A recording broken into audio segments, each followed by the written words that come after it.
Magandang araw sa ating mga viewer ng The Moderator. This is the launching of Let's Hear It From the Expert. And nandito tayo ngayon sa opisina ng ating guest expert para sagutin ang katanungan ng isa sa ating mga viewer. Ang kanyang tinatanong ay, what are the pro-people and pro-life provisions of the 1987 Constitution? Pero bago tayo mag-umpisa, please like. If you're not yet a subscriber, please subscribe and please click the notification bell for you to be informed of the next episodes of The Moderator. Para talakayin ang kasagutan, kasama natin ngayon sa The Moderator si Atty. Dave Aquino. So, let's hear it from the expert.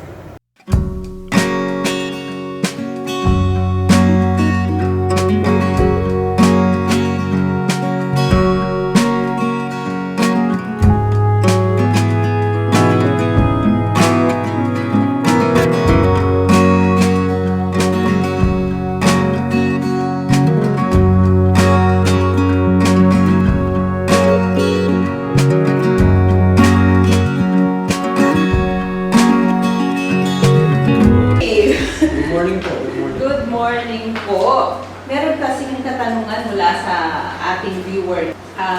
Tanong niya, what are the pro-people and pro-life provisions of the 1987 Constitution?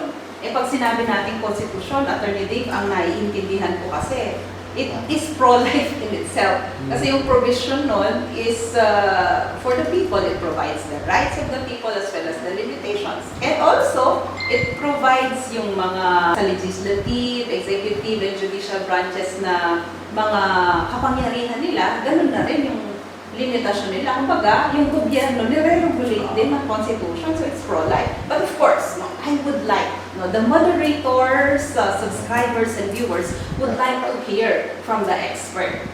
So, enumerate nyo kaya, alam ko marami. Actually, there are, aside from the preamble, the 1987 Philippine Constitution has 18 articles. So, you start from the national territory, defines the territory, then yung declaration ng kanyang prinsipyo, principles, and state policies. And then, of course, pag nandiyan yung principles, state policies, you have, of course, the most important one, I think it's the answer to the question today is the Bill of Rights. So the Bill of Rights provides for everything that will ensure not only the innate or natural rights of the person, but also statutory rights that are guaranteed by our laws and of course guaranteed by our Constitution. Then we have citizenship, sino member ng ating pamayanan, ng ating komunidad. Then of course pag may tao ka na, then lahat sila bumuboto. Yung iba tumatakbo bilang representante. So nagkakaroon tayo ng pamahalaan. Then from there, ano bang pamahalaan natin? Nahahati yan sa tatlo. We have the legislative, ito yung ating Kongreso, House of Representatives and the Senate, and we have the Ejecutivo. Of course, dyan ang ating Pangulo, ating mga gabinete. Then of course, andito naman yung pangatlo, yung Judikatura. You have the Supreme Court and all other lower courts under it. Then of course, meron tayong tinatawag na constitutional commissions. Ito yung CSEE, itong COA, itong COMELEC. Then of course, meron tayong local government. So, andito yung ating mga mayor, mga vice, ang mga miyembro ng Sangguniang Bayan, Sangguniang Panlalawigan. And of course, since malaki na ang ating pamahalaan, meron tayong accountability. So the Constitution, yung sa ligang batas natin, nagbibigay ng mga provision on how to make them accountable to the people. So that's another pro-people provision. Then of course, meron tayong sa ekonomiya, sa ating mga kalikasan, and again, for me, I believe it's pro-people. Kasi if you ensure the perpetuation of our natural resources, ang nagbe-benefit, tao. Then social justice, human rights, again, that's again another pro-people. It's a pro-life, again, in answer to the question. Then we have education, science, technology, arts, culture, sports. Dito pumapasok yung mga SUCs, yung ating mga koleyo, mga libreng pag-aaral. Kaya nga ang Kongreso, nagpapalabas ng mga batas na libreng yung latest, yung free tertiary education. Kaya libre na ngayon mag-aaral. Then you have, ito yung unique sa saligang batas natin na wala sa ibang saligang batas ng ibang bansa, yung family. So it establishes the family as the core of our society. So sa atin lang, sa saligang batas na natin, merong makikita provision in the family. Then of course, mga general provisions. Then we have, syempre, hindi naman perpekto ang ating saligang batas. So meron tayong provision doon sa saligang batas kung paano natin to babaguhin, paano natin aamyendahan o paano rinibasahin. Then of course, noong 1986, magta-transition siya, may mga transitory provision, paano magiging in effect yung saligang batas. Kaya naging 1987 siya. Wow, attorney! Parang sinamarize nyo na yung discussion ng libro nyo. May libro si attorney, The Philippine Constitution. Actually, you have more than 100 books, 143 books to be exact, no? Sa kasalukuyan, at baka madagdagan pa. At napakaswerte ng ating mga viewer ngayon kasi that already summarizes the content of this book. At ito na yung gagamitin ko, pati sa klase ko, ang libro ni Atty. Dave Aquino. Lalo na, inspired ako kasi meron siyang dedication dito nakalagay. So, attorney, nakakatuwa lang kasi dun sa pagpapaliwanag mo, no? Parang ito rin yung nagtatanggol sa saligang batas natin kasi it is said to be, no, by some critics, sinasabi nila na it's verbose, no? It is known for its verbosity. Pero yung pagkakaroon ng provision lang ng family is already, for me, ako, pinapakita nito yung pagka-Pilipino talaga natin. So it's pro-family, pro-God pa nga dun sa preamble pa lang, nandoon na Pero dahil ang konsentrasyon natin ngayon at maiksi lang ang oras natin ay pro-life at saka pro-people. Dahil hindi rin natin matatapos, no? Baka isang semestre kasi natin dinidiscuss ito. Pwede bang mag-concentrate kayo sa isang pro-people provision at saka sa isang pro-life? Actually, you can fuse them into one. Pro-people is also pro-life. Kasi if it's for the people, it's also for their individual lives, their individual interests. The provision that comes in mind is Section 1, Article 3 of the Bill of Rights. Ang tawag doon that no person should be deprived of life, liberty, and property without due process and equal protection of the laws. According to the late Miriam Defensor Santiago in one of the deliberations in the Senate, ang sabi niya, yung provision ito summarizes the entire Bill of Rights sa saligang batas. Why? Because the rest of the provisions of Bill of Rights goes back to Section 1. Bakit? You cannot be deprived of buhay mo, ari-arian mo, at saka yung kalayaan kung walang due process. Ano ba ang due process? Ang due process kasi is merong proseso bago katanggalan. Doon kasi may death penalty, so before you are imposed the supreme penalty of death, may trial tayo, may judicial process. Ngayon, yung ari-arian naman, before the government can take your property, may proseso din, and of yours, you go to the judicial process again. May mga proseso yan. And of course, yung kalayaan mo, kukulong ka o i-detain ka, again, may proseso yan. Hindi pwedeng basta-basta the government with its awesome powers, with the army, with the Philippine National Police, the NBI, the enforcement, syempre, matatakot ka. Sino ko ba na? Isang ordinaryong tao, mamamayan, tapos nakaharap mo mga kapulisan. Ano ang protection mo? Section 1, Article 3, na hindi ka basta-basta pwedeng damputin, ikulong, kung walang proseso. So, ang proseso niyan, we could find it in our rules of court. Merong warrants of arrest, meron din tayong rules on warrantless arrest, may rules tayong preliminary investigation, and of course, yung rights of the accused in custodial investigation. May proseso yan, so may due process. Then, yung sa huli, ng Section 1, nakalagay yung equal protection clause, meaning say pantay-pantay. Mayaman, mahirap, babae, lalaki, bata, matanda. Basta guilty ka or not guilty, you are given the equal protection of the laws. And of course, in due process. Yun lang naman. In a nutshell. Wow! Thank you, attorney. Ayan, Vincent, ang ating viewer kasi na si Vincent, siya yung nagtatanong about the pro-life provision. And naalala ko rin yun sa klase ko sa political science, politics and government attorney. Yun din yung lagi kong sinasabi kay Senator ang ating yumaong Senator Miriam Defensor Santiago, na pag alam mo daw ang Section 1 of Article 3 of the 1987 Constitution, yun na yun. Yun na yun. No? Yun na yung karapatan mo kasi you cannot be deprived of your life, liberty, or property without due process of law. At mahalagang alam natin yun, alam ng lahat yun, para naman maipagtanggol nila yung kanilang sarili. Pero dapat mas maintindihan nila kung paano ba yun. Kaya in-explain nyo nga yung kung paano yung sa due process. Even sa work, di ba, you cannot just be terminated without due process of law, di ba? So, may proseso, attorney. Pero nakalagay din kasi doon, in the same provision, about equality of the laws. Maaari niyo bang ipaliwanag ito? Equal protection of the laws. Yes. Simple lang naman ang sinasabi ng ating saligang batas na ang pagpapatupad ng ating batas ay pantay-pantay kahit kanino man. Basta na napapaloob ka sa loob ng teritoryo ng Pilipinas. Kasi ang batas natin hanggang dito lang naman sa Pilipinas. So maging bata ka, matanda, pantay-pantay ang dapat ang application sa'yo. Kung ang mayaman, nagnakaw, ang parusa, of course, is the same as parusa dun sa mahirap na nagnakaw.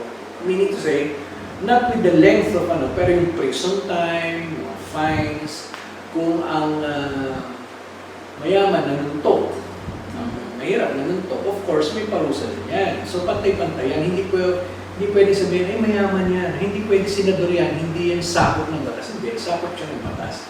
Although, tandaan natin sa equal protection of the laws, meron tayong tinatawag na reasonable classification. Na sabi niya, dapat pantay-pantay ang application ng batas. Paano yung mga kababaihan, mga bata? Of course, nagkakaroon tayo ng reasonable classification kasi minsan may mga vulnerable sectors tayo na mas nangangailangan sila ng mas focus or attention sa kanilang pangangailangan. For example, ang mga bata, wala silang means to defend themselves. So, yung laws medyo mas pumapabor sa mga bata. So, sabihin ng matanda, bakit kami hindi pareho yung trato sa amin ng bata? Hindi kasi bata yan. Ikaw, you can defend yourself. Doon ka. Kaya meron tayong juvenile justice. Sa babae naman, meron tayong VAUSI, di ba? Violence against women and their children. Sasabihin ng kalalakihan, ba't kami wala kaming parang VAUSI? Minsan binubugbog din kami ng mga asawa namin, ng mga girlfriend namin.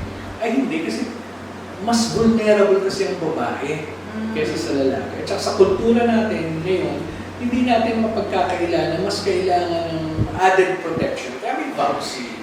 Sa mga lalaki naman, pag binubog kayo, meron pa rin naman kayong remedyo. Meron revised penal code, at marami pang mga batas na pwede nilang gamitin para makahingi ng sa grievance nila. Pero sa babae, ito, pinadali. Kasi nga, kababaihan siya, tsaka mga bata. Imagine a 5-year-old, biglang bubugbugin. Ang lalaki naman ng malaki na mama, pag binugbog mo, baka bugbugin ka, ikaw pa mabugbog. Kaya ang bata, so meron tayong Child and Youth Welfare Act, meron na child abuse na sinasabi. And of course, kung related siya in a relationship or a past relationship, VAUSI. So yun. Pero equal protection of the laws pa rin yun. Thank you. And that answers also the question, no, yung mga bakit ang Estado, ang Constitution mismo may provision na recognizing the role of the women, the role of the youth. At hindi nyo kasagutan, Uriel. Hi pala sa ating videographer, stylist, and editor, all-in-one attorney, ang aking anak si Uriel Briones. Mamaya pa yung klase niya, kaya nasasamahan niya tayo ngayon dito. Kasi tinanong niya rin yun bakit yung kababaihan may protection, at celebrate ang kanilang Women's Month and things about gender and development. They're part of the what we call vulnerable sectors. Hindi na naman kababaihan, bata, ang mga may kapansanan, yung mga PWD. Kaya may Magna Carta tayo for disabled persons, may Magna Carta tayo for women. Marami yan. And we are signatories to the different treaties, international conventions that celebrate women's rights. And of course, the rights of children. Okay. Attorney, meron ka bang naiisip na ibahagi na classical case on pro-life or pro-people? Sa ngayon kasi halos we've had our national experience on pro-life. Mas maganda tumingin ka sa ibang bansa kasi sumusunod lang naman tayo sa international trend. In the United States, there are several states that allow abortion. Yeah. There are several states that do not allow abortion. So, ang naglalaban dyan, since hindi pa ako abogado, is yung pro-life and pro-choice. Yeah. So, sabi ng babae, katawan ko to, ako ang masusunod. Bakit ako didiktahan ng Estado kung pwede kong ipalaglag o hindi? May nagsasabi naman na may buhay na yan, kaya nga nagkaroon ng computation kung kailan nagkakaroon ng life inside the womb. So, yan, medical na yun. But ultimately, kung ano ang gagamitin ng Pilipinas, whether we become pro-choice or pro-life, will ultimately depend on our maturity to look at the issue at hand. Hindi lang natin titignan yung karapatan ng bata, karapatan din siyempre ng babae. For example, yung babae, biktima ng rape. At nagbunga yung rape na yon. So let's say, marami yan, na-rape siya ng 2-3 lalaki, hindi alam kung sino ama, i-set aside mo muna yung DNA testing. Ikaw ba bilang babae, willing ka to carry full term yung produkto ng paglabag sa iyong katauhan bilang babae? So, it's a question of choice, it's a question of faith, and of course, it's a question of maturity. Ngayon, kaya bumoboto tayo ng mga representante natin sa Kongreso para silang mag-isip at pag-aralan yung suliranin ito. Ano ba talaga? Papayagan ba natin o hindi? Kasi sa ngayon, ayon sa ating revised penal code, isang felony pa rin ang pagpapalaglag ng bata at mga taong tutulong na magpalaglag, lalo yung mga doktor o yung mga hilot-hilot. Hinuhuli nga ako yung mga clinic na nag-o-offer ng abortion. Alam ko nabawasan na, pero state policy kasi yan. And we celebrate life. Pilipino tayo, mahalo tayo sa buhay.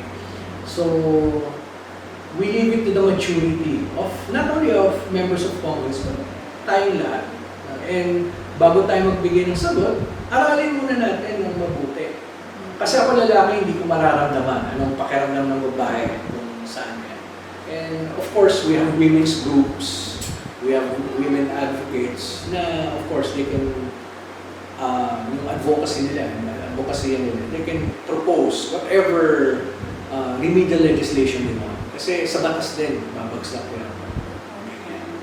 Thank you, Attorney. And I consider that also as an outstanding feature of our present Constitution, yung recognizing and valuing life from the period of conception. Diba? Kaya we do not allow abortion. Actually, ang bata na sa iyong sinapupunan, maaaring makatanggap ng donasyon o regalo. Kasi kinikilala na siyang buhay. Meron yan, nasa family code natin, nasa civil code natin. Maaaring yun. So, ganun natin pinapahalagahan ang buhay. At saka, syempre, sa kultura natin, vulnerable sector nga ang bata, pinoprotektahan natin, regardless of how the child came to be. So, yun. Of course, marami nagsasabing hindi. And we have to respect their points. Kaya nga kailangan we have to come to a mutual understanding on how to approach the problem. Kasi mga batas naman, pwedeng bawal, but there can be certain exceptions. Yes. Alam ko na minsan, pag peligro na ang buhay ng ina, mga anak, of course, you have to make a choice. So, yun yan eh. It all depends on maturity and on your knowledge of the subject. Thank you, Attorney. And we are really guided by the state policy kasi it all protects the life of the unborn and the life of the mother. Tatandaan pa yata yun. Sa Article 2 po yun, di ba? Section 12, if I'm not mistaken. Yun, kaya nga minsan, that's one of the hardest choices to make ng asawa. Pipiliin siya ng doktor. Masisave ko isa lang. Sino isisave ko sa dalawa? Yun, mahirap yun. May mga pelikula tayo napapanood, mga sa Amerika na gano'n, mga choices. Those are moral dilemmas that you have to face. But still, now we are clear that we have really a pro-life and pro-people provisions. Of course. The preamble itself declares that the fundamental of the land is designed by the people for the people. To borrow from an American president, for the people, by the people. Yan, ginawa. Kaya dumaan sa plebisito yan eh. In-approve ng tao. Ginawa ng tao, ginawa ng Pilipino, in-approve ng Pilipino. So wala masasabing pinilit lang sa atin. Kasi dumaan din sa proseso yan. Yeah, that's why sovereignty resides in the people. Ako, thank you, Attorney. Okay. Okay, sa ating mga viewers, sa susunod po nating episode ay tunghayan natin ang iba pa tungkol sa public administration o kaya tungkol pa rin sa batas at siguro maaari pa rin natin uling imbitahan si Attorney Dave kung magkakaroon siya ng oras sa atin kasi magiging busy na po siya niyan. So please like, share, and subscribe. This is your MOTHERator.